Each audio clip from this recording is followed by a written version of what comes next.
Hi guys, तुमचं माझ्या ब्लॉगमध्ये स्वागत आहे। मी आज बनवणार आहे आलू बोंडे। मी हे बेसन आधीच भिजवून घेतलं आहे। याच्यामध्ये तीळ टाकले आहेत, तिखट मीठ वगैरे टाकून सगळं भिजवून घेतलं आहे।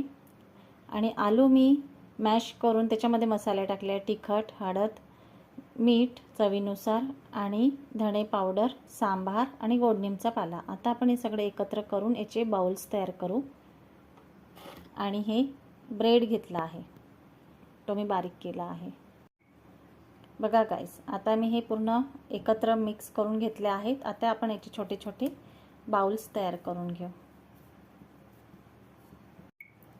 ते बाउल्स मी आता या बेसनामध्ये टाकले आहेत। आता ते याच्यामध्ये एकत्र करून आपण छान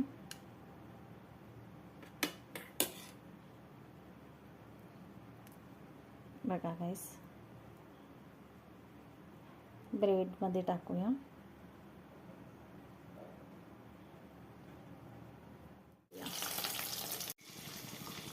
तर कशी वाटली तुम्हाला ही रेसिपी कमेंट करून कळवा, लाईक करा आणि सबस्क्राइब करा। Thank you.